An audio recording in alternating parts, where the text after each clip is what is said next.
Hello guys, स्वागत है आप सभी का यूपी वाली फिजिक्स क्लास में। आज की वीडियो में हम देखने वाले हैं गॉस की प्रमेय के कुछ अनुप्रयोग। तो अगला अनुप्रयोग देखते हैं। एक समान रूप से आवेशित चालक प्लेट के कारण विद्युत क्षेत्र की तीव्रता। तो हम ले लेते हैं एक चालक प्लेट और इस प्लेट के कारण से हमें विद्युत क्षेत्र की तीव्रता ज्ञात करनी है। यह प्लेट एक समान रूप से आवेशित है, अर्थात इसके पृष्ठ पर प्रत्येक बिंदु पर एक समान आवेश है।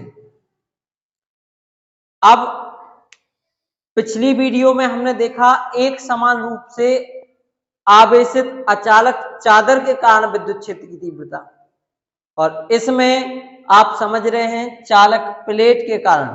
देखिए, चालक प्लेट और अचालक चादर में अंतर क्या होता है। जैसे हमने ये एक बिल्कुल पतली चादर ले ली, देखिए, और इसके पास दो पृष्ठ हैं। एक ये है जो कि एक समान रूप से आवेशित है, और एक ये है। दो पृष्ठ हैं चादर के पास। प्लेट के पास भी दो पृष्ठ होते हैं, लेकिन यह प्लेट जो रहेगी इस तरह से चादर से मोटी होगी, और इसको हम मान सकते हैं कि इसके पास दो अचालक चादर हैं। जैसे एक ये पृष्ठ है और दूसरा ये, और बीच में कुछ मोटाई है, जबकि चादर की जो मोटाई होती है वो नगण्य होती है, प्लेट के पास कुछ मोटाई होती है। तो इस तरह से हमने एक ये प्लेट ले ली जिस पर दोनों ओर एक समान रूप से आवेश है। इस प्लेट का क्षेत्रफल A है, तो इसके कारण से हम विद्युत क्षेत्र की तीव्रता ज्ञात करेंगे। अब इसकी तीव्रता हम भिन्न भिन्न बिंदुओं पर ज्ञात करके पता करेंगे कि कहां पर विद्युत क्षेत्र कितना रहेगा।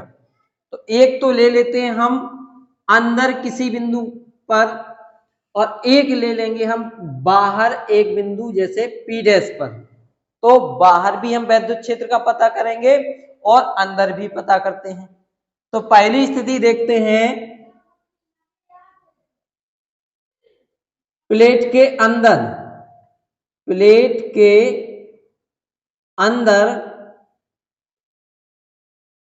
बिंदु P पर वैद्युत क्षेत्र की तीव्रता।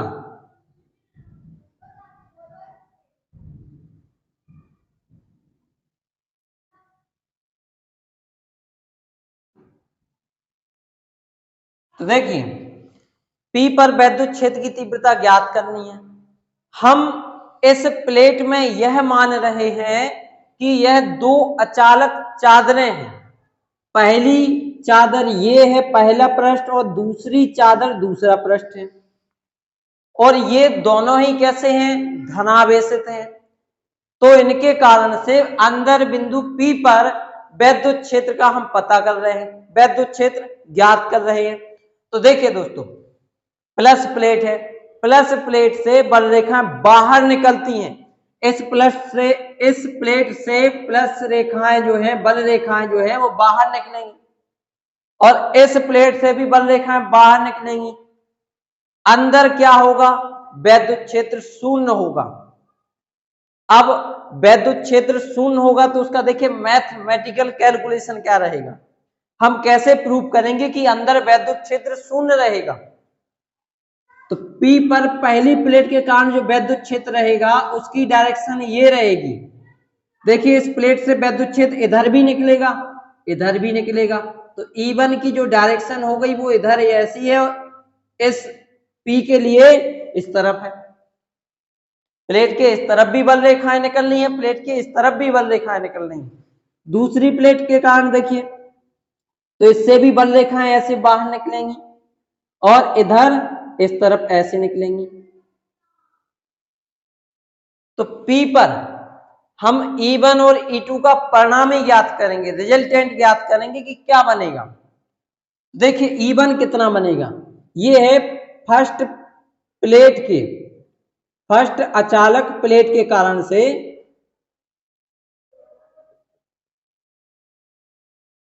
विद्युत क्षेत्र की तीव्रता E1 और E1 बराबर होगा sigma upon 2 epsilon not.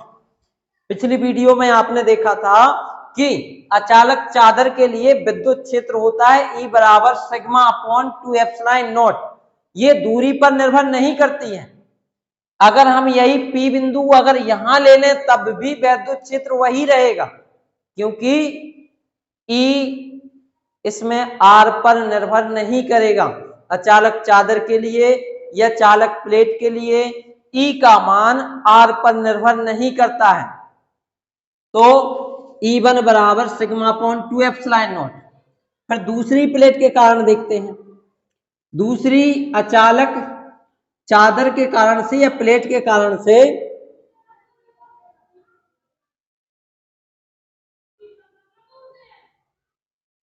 E2 बराबर, तो ये हो जाएगा सिग्मा अपॉन 2 एप्सिलॉन नॉट। ये है तो एक प्लेट ही, लेकिन आप ध्यान रखना इसको हम चादर समझ के डेरिवेशन कर रहे हैं। चादर, पहला ये चादर मान ले रहे हैं पहला पृष्ठ और दूसरी चादर को मान रहे हैं दूसरा पृष्ठ। तो E1 हो गया, E2 हो गया। E1 का मान निकाल लिया, E2 का मान निकाल लिया। आप परिणामी निकालेंगे। परिणामी विद्युत क्षेत्र की तीव्रता E बराबर, तो देखो E बराबर यहां P पर E बराबर जुड़ेगा या घटेगा, ये मुख्य बात है। देखिए दोस्तों, इसमें E2 और E1 एक दूसरे के विपरीत हैं। E एक सदिश राशि है और अगर ये इसमें वेक्टर एक दूसरे के विपरीत जा रहे हैं, विपरीत हैं, तो फिर घटेंगे। तो E बराबर E2 माइनस E1। E2 का मान रखेंगे sigma upon 2 epsilon not, E1 का मान रखेंगे सिग्मा अपॉन 2 एप्सिलॉन नॉट। इसमें से ये घट जाएगा तो E का मान कितना बचा? 0। अर्थात अंदर विद्युत क्षेत्र शून्य होगा। अंदर विद्युत क्षेत्र शून्य होगा, अंदर आवेश नहीं रहेगा, अंदर विद्युत क्षेत्र शून्य होगा। इससे रिलेटेड एक प्रश्न पूछा जाता है, कई बार पूछा गया है कि घरों में उपयोग की जाने वाली कॉइल डोरी जो होती है उसमें एक मोटा तार होने की अपेक्षा कई पतले तार होते हैं। आपने अगर घर में आपके कॉपर का वायर लगा हुआ है तो उसको निकाल करके देखिए, उसमें कई सारे पतले पतले वायर लगे होंगे, ना कि एक मोटा। ऐसा क्यों करते हैं? तो यहां इस इक्वेशन से ये तो सिद्ध हो रहा है कि अंदर विद्युत क्षेत्र नहीं होता है, अर्थात जितना भी विद्युत क्षेत्र रहेगा वो चालक के पृष्ठ पर रहता है, पृष्ठ के बाहर रहेगा, अंदर नहीं रहता है। तो चालक में आवेश अंदर है नहीं। मान लीजिए ये एक चालक तार है तो इस पे आवेश ऐसे बाहर रहेगा, अंदर नहीं रहेगा। अब इस पर जो पृष्ठीय क्षेत्रफल है इसका, ये पृष्ठीय क्षेत्रफल जब हम कई सारे पतले वायर लेते हैं तो उनकी अपेक्षा इसका पृष्ठीय क्षेत्रफल हो जाता है कम। पृष्ठीय क्षेत्रफल कम होने की वजह से ये जो क्षेत्रफल है कम होने की वजह से मोटे तार का प्रतिरोध बढ़ जाता है। प्रतिरोध बढ़ जाता है जिससे मोटा जो तार होता है वो गर्म होकर जल्दी टूट जाएगा। और कई सारे पतले तार होते हैं तो उनका पृष्ठीय क्षेत्रफल बढ़ जाता है, और पृष्ठीय क्षेत्रफल बढ़ने के कारण से ही उनमें रेजिस्टेंस कम रहता है, अर्थात वह अधिक समय तक चलने योग्य रहते हैं। अब हम ज्ञात करेंगे प्लेट के बाहर एक बिंदु माना था P डैश, इस P डैश पर विद्युत क्षेत्र की तीव्रता। तो अगली कंडीशन देखिए दोस्तों, प्लेट के बाहर बिंदु P डैश पर विद्युत क्षेत्र की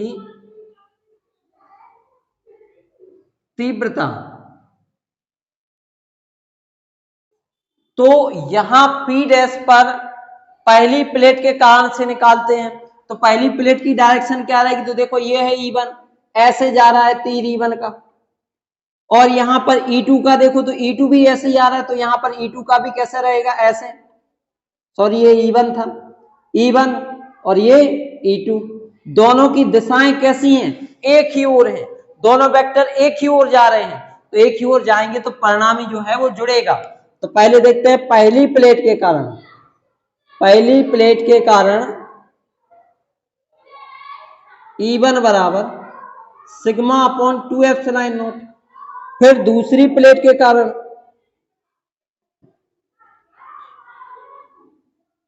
E2 बराबर सिग्मा अपॉन 2 एप्सिलॉन नॉट। अब परिणामी ज्ञात करेंगे, तो परिणामी E बराबर E1 प्लस E2। E1 और E2 का मान हम जोड़ेंगे। क्यों जोड़ना है, अभी हाल बताया, देखो इसका तीर देखो, इसका तीर देखो, E2 और E1 दोनों के तीर एक ही दिशा में है और दिशाएं एक ही, इसलिए दोस्तों जुड़ेंगे। तो जोड़ते हैं यहां पे, sigma upon 2 epsilon not plus sigma upon 2 epsilon not. ये दोनों सेम है इसलिए 2 सिग्मा अपॉन 2 एप्सिलॉन नॉट हो गया, 2 से 2 कैंसिल हो गया, तो E इक्वल आ गया सिग्मा अपॉन एप्सिलॉन नॉट। तो ये निकला किसी चालक प्लेट के लिए वैद्युत क्षेत्र की तीव्रता। अब चलते हैं हम अगले टॉपिक पर, और अगला टॉपिक क्या है वो देखते हैं। दो समांतर अचालक विपरीत आवेशित प्लेटों के कारण विद्युत क्षेत्र की तीव्रता। क्या करते हैं, हम दो प्लेटें ले लेते हैं जो कि विपरीत आवेशित हैं, एक धनावेशित है और एक ऋणावेशित है। ये धनावेशित प्लेट पहली प्लेट और एक दूसरी इसके समांतर प्लेट रखी हुई है जो कि ऋणावेशित है। इन प्लेटों के कारण से हमें विद्युत क्षेत्र की तीव्रता ज्ञात करनी है। अब इधर भी हमारे लिए दो स्थितियां बन सकती हैं, एक ये कि जब हम बिंदु अंदर माने तब विद्युत क्षेत्र क्या होगा, दूसरा जब हम बाहर कोई बिंदु ले लें तब विद्युत क्षेत्र क्या होगा। तो पहली स्थिति देखते हैं, जब हमने अंदर एक बिंदु मान लिया P, तो बिंदु P पर दोनों प्लेटों के कारण परिणामी विद्युत क्षेत्र कितना होगा। तो पहली स्थिति ले लेते हैं दोस्तों, प्लेटों के बीच बिंदु P पर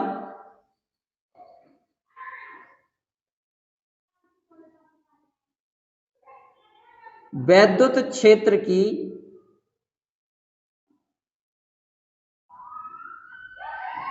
तीव्रता P के बिंदु P पर वैद्युत क्षेत्र का तीव्रता हमें ज्ञात करना है। तो देखते हैं, जो पहली प्लेट है इसके कारण P पर स्थिति क्या रहेगी। पहली प्लेट के कारण वैद्युत क्षेत्र है E1 और E1 की दिशा, तो देखिए प्लस प्लेट है तो बल रेखा बाहर निकलेंगी, तो हमने देखिए तीर लगाया बाहर की तरफ। और दूसरी प्लेट के कारण वैद्युत क्षेत्र की तीव्रता, तो दूसरी प्लेट ऋणावेशित है, ऋणावेशित प्लेट की ओर बल रेखाएं सभी दिशाओं से आएंगी। एक ऋणावेशित प्लेट के पास जैसे ये प्लेट ऋणावेशित है तो बल रेखाएं इसकी तरफ आएंगी ऐसे अंदर की ओर, और अगर ये प्लस वाली प्लेट है तो इससे बल रेखाएं बाहर जाती हैं।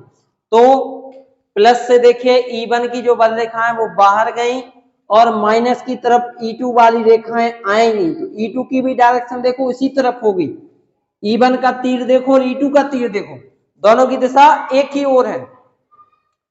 तो पहले निकालते हैं पहली प्लेट के कारण, पहली प्लेट के कारण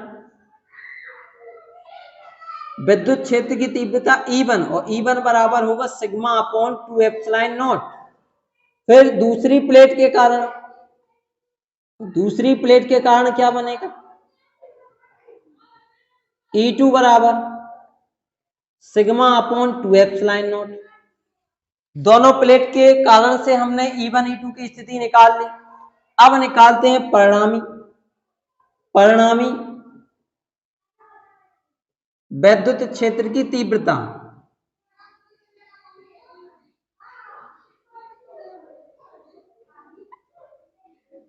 तो ये होगा E equal E1 plus E2।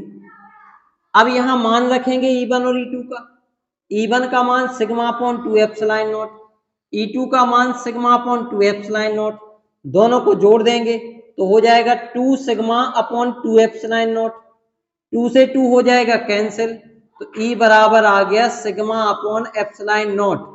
अर्थात विपरीत आवेशित समांतर अचालक प्लेटों के बीच में किसी बिंदु पर वैद्युत क्षेत्र की तीव्रता E बराबर आएगा सिग्मा अपॉन एप्सिलॉन नॉट। अब इसमें ये प्रूफ हो रहा है कि इसमें कोई दूरी का व्यंजक नहीं है, अर्थात यहां पर जो वैद्युत क्षेत्र की तीव्रता रहेगी भीतर वो दूरी पर निर्भर नहीं करेगी। अगर ये P बिंदु हम यहां ले लें तब भी E का मान इतना ही रहेगा, P बिंदु यहां ले लें तब भी E का मान इतना ही रहेगा।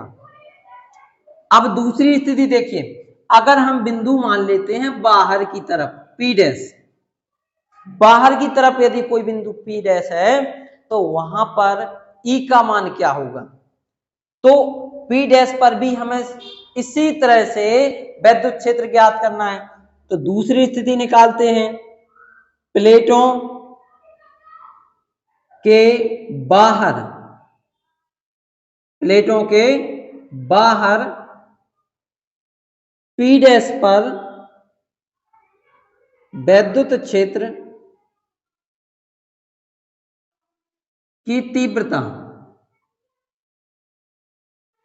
तो यहां P डैश पर पहली प्लेट के कारण वैद्युत क्षेत्र क्या रहेगा, तो देखो प्लस प्लेट है तो बल रेखा बाहर निकलनी है, तो E1 की दिशा हो गई ये बाहर की तरफ, और ऋणावेशित प्लेट के कारण इससे बल रेखाएं अंदर जानी है इसके, तो ये E2 की दिशा हो गई विपरीत दिशा में, E1 के विपरीत। तो पहली प्लेट के कारण E1 बराबर सिग्मा अपॉन 2 एप्सिलॉन नॉट, और दूसरी प्लेट के कारण E2 बराबर, तो ये हो जाएगा सिग्मा अपॉन 2 एप्सिलॉन नॉट। अब निकालते हैं परिणामी E, परिणामी वैद्युत क्षेत्र की तीव्रता, तो परिणामी E बराबर हो जाएगा E1 प्लस E2। अब यहां सोचने वाली बात यह है कि E1 प्लस E2 क्यों कर रहे हैं, यहां E1 प्लस E2 नहीं करना है, यहां E1 माइनस E2 होगा, प्लस यहां हुआ था, देखो तीर की दिशाएं एक ही ओर है और इसमें दिशाएं कैसी हैं, विपरीत हैं, तो हम यहां प्लस नहीं करेंगे माइनस करेंगे, E1 माइनस E2, तीर की दिशाएं देखिए एक दूसरे के विपरीत हैं, E1 माइनस E2, तो E बराबर E1 का मान क्या रखना है sigma upon 2 epsilon not, minus E2 का मान क्या रखना है सिग्मा अपॉन 2 एप्सिलॉन नॉट, तो E बराबर इसमें से ये घट गया, क्या बचा 0, अर्थात विपरीत आवेशित प्लेटों के बाहर E का मान सदैव शून्य होता है।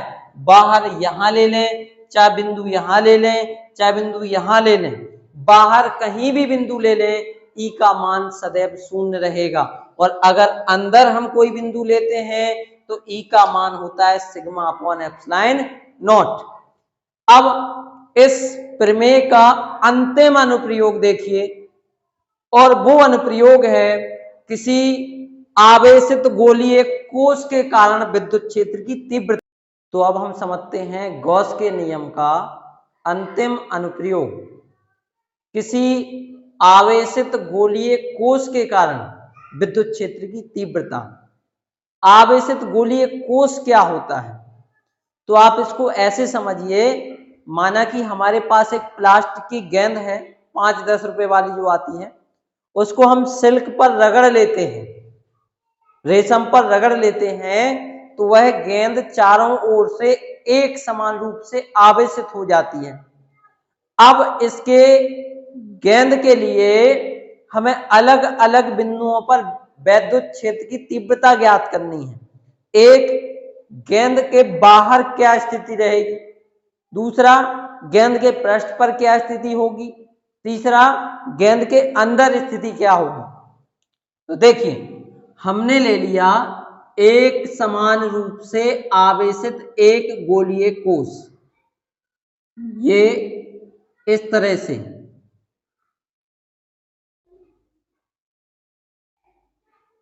और इसके कारण से इसकी कुछ स्थितियां हमें ज्ञात करनी है।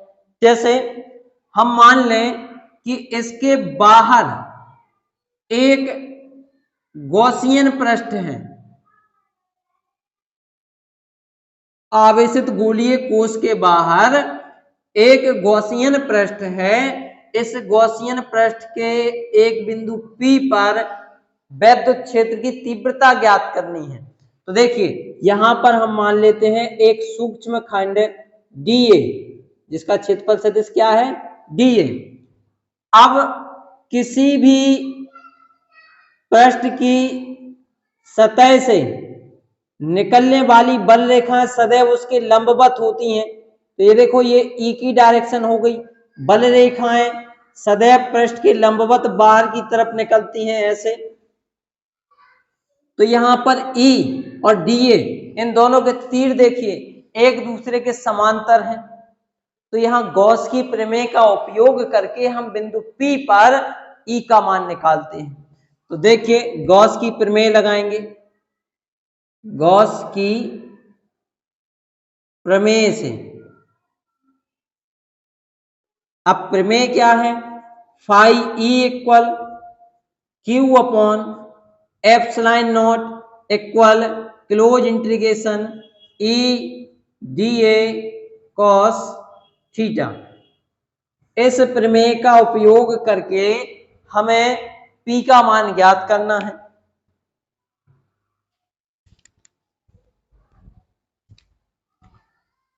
तो बिंदु P पर देखते हैं, P पर E का मान, तो यहां लिखेंगे close integration E dA equal Q upon epsilon not DA।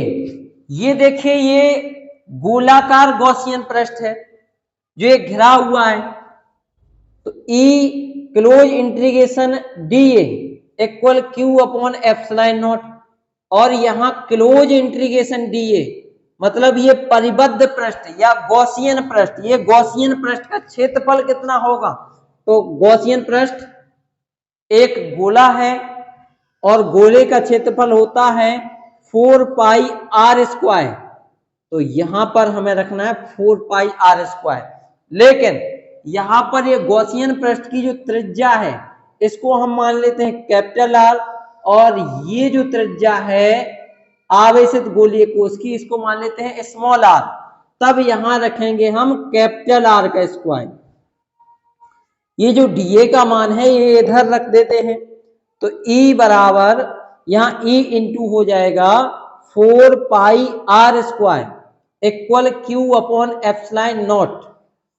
तो E इक्वल ये चला जाएगा 1 अपॉन में 1 upon 4 pi epsilon not Q upon R square. ये देखिए अपॉन में आ गया, तो ये बन गया इलेक्ट्रिक फील्ड का फॉर्मूला, जहां पर ये जो Q है ये Q इस गोलीय कोश पर आवेश की मात्रा है। Q इस गोलीय कोश पर आवेश की मात्रा। तो ये हमने ज्ञात कर ली पहली स्थिति। अब इसी स्थिति में हम आगे समझते हैं यह कि इस जो ये आवेशित गोलीय कोश है इसका पृष्ठीय आवेश घनत्व यदि सिग्मा है, यदि गोलीय कोश का पृष्ठीय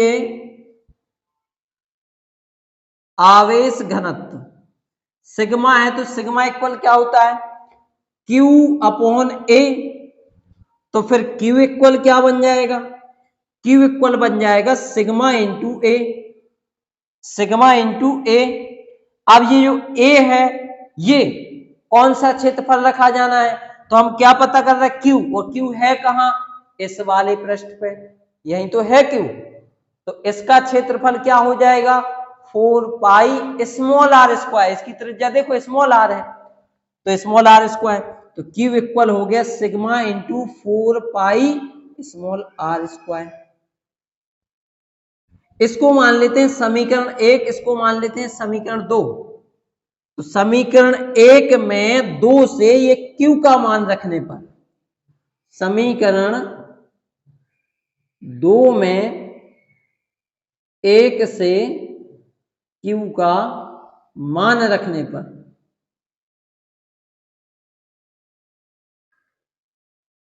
तो देखिए दोस्तों मान रखने पर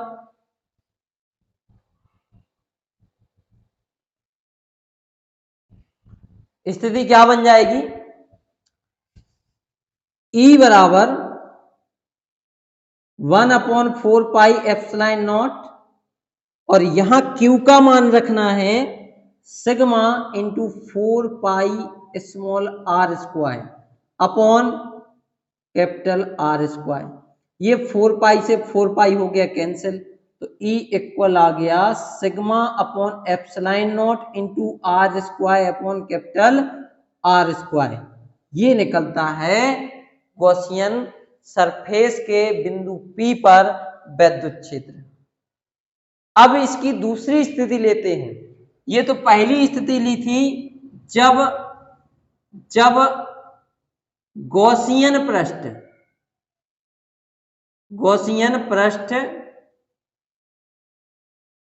गोलीय कोश के बाहर है।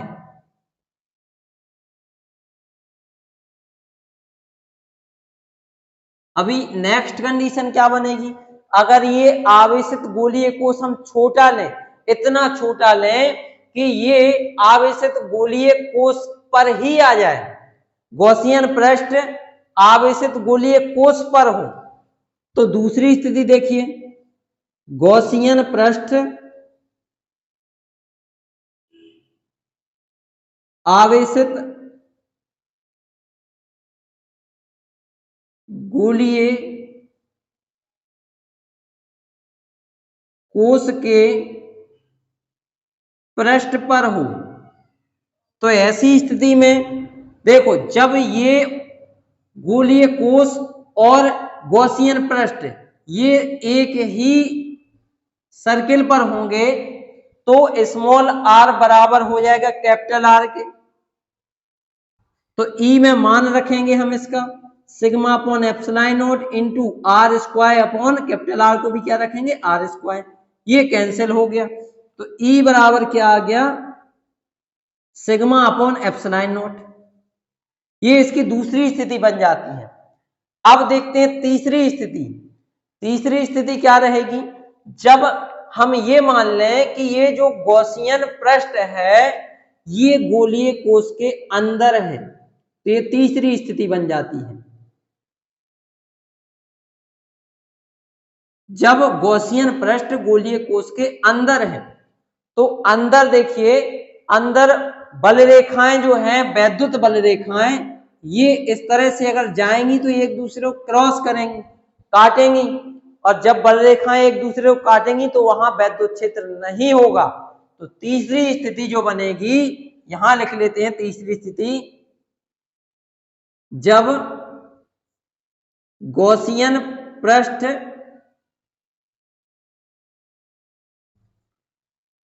कोश के भीतर है, ऐसी स्थिति में E बराबर क्या लिखेंगे हम 0, क्योंकि यहां गोलीय कोश के अंदर आवेश नहीं है, वैद्युत क्षेत्र नहीं है, इस कारण से E का मान 0 होगा। अब हम अगली वीडियो में लेकर के आएंगे इस चैप्टर के कंप्लीट न्यूमेरिकल। तो बने रहिए यूपी वाली फिजिक्स के साथ। धन्यवाद।